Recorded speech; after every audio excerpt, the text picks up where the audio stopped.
If you're anything like me, when you first saw Avengers Endgame, you walked away feeling like their rules for time travel were utterly incoherent. But, after discussing with friends, seeing the movie again, and assembling a focus group of quantum physicists, I've got a theory of how time travel works in the Marvel Cinematic Universe. To explain how this all comes together, we're going to cover three topics: time travel without Infinity Stones, time travel with Infinity Stones, and Steve's time travel at the end of the movie. For time travel without Infinity Stones, the two concepts that are really important to understand here are a lack of causality and perception. If you go back in time and do what Hawkeye did and take a pitcher's glove, you go back from the past to the unaltered present timeline you came from with that glove. However, you do not alter your memory of the past, you do not change the future, and you do not create an alternate reality based on the removal of that glove. You just go back to the future you knew, except now you have a glove. I believe this is a reference to the current understanding of quantum mechanics, which indicates certain particles behave differently when they are perceived and observed. The past can be made different depending on who's observing it when. A time traveler going back and changing things witnesses a different past than exists in the memories of everyone else in the timeline. Another way to put this might be to say that the universe has a given present that is always happening, and any changes to the past don't matter to that present. This would explain how Thanos could travel forward to our present, which does not fit with the events that happened in the time that Thanos is coming from. Either way, causality is removed. We can be sure quantum mechanics were on the Russos' minds when they were directing the movie from the dialogue Tony spits out about the EPR paradox, Planck length, and Deutsch. I think that's how you pronounce it. Not to say those terms really mean stuff in the plot, but we can use this as proof of the inspiration for how time travel works in the MCU according to the Russos. Remember that when you travel back from whatever past you altered, you go back to your original future. That'll be important later.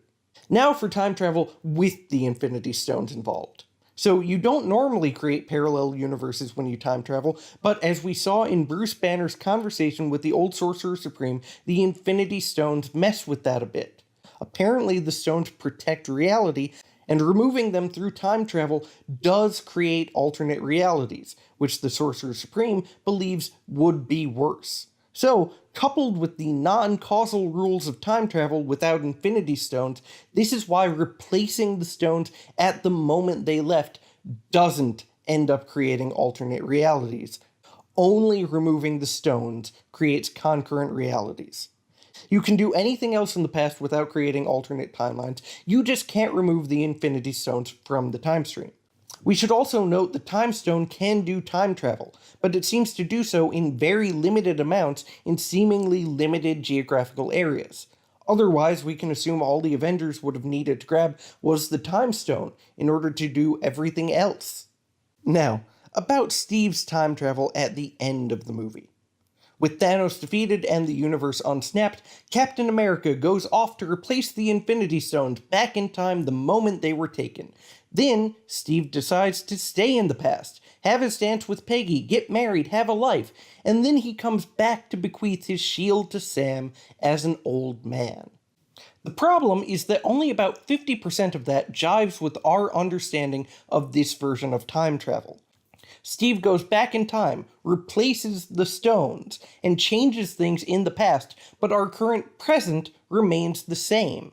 That all adds up. That makes sense with what we've established. But that timeline would be significantly different from our own, so old Steve would not have aged into our version of the present. Too many people would have too many conflicting memories and perceptions of reality. The events are incompatible. The Russos left this part really vague and open to interpretation, but here's what I think must have happened. Steve goes back in time, replaces the Infinity Stones, then lives out his life with Peggy. Maybe he tips the world off about Hydra and S.H.I.E.L.D., stops Bucky from becoming the Winter Soldier. Who knows? All we know is Steve ended up happy and got his dance. After Peggy dies, Steve finds a way to time travel back to the present that we know, and that's how he lived a different life than what everyone else in our timeline would remember.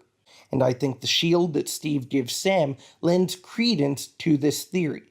Thanos destroyed the shield Steve had before traveling to the past, so Sam's new shield must have come from a different version of the past.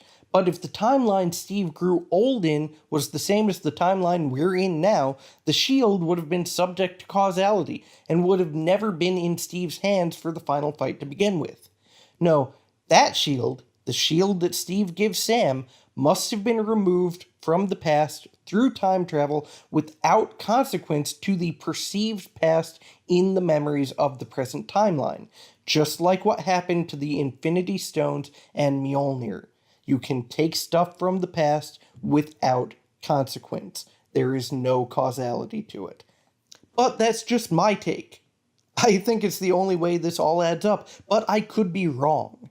This is my first time doing anything like this, so let me know down in the comments if you think I got this right. And if you think I got it wrong, feel free to tell me why. Maybe we can figure this out, or maybe the rules truly are just incoherent.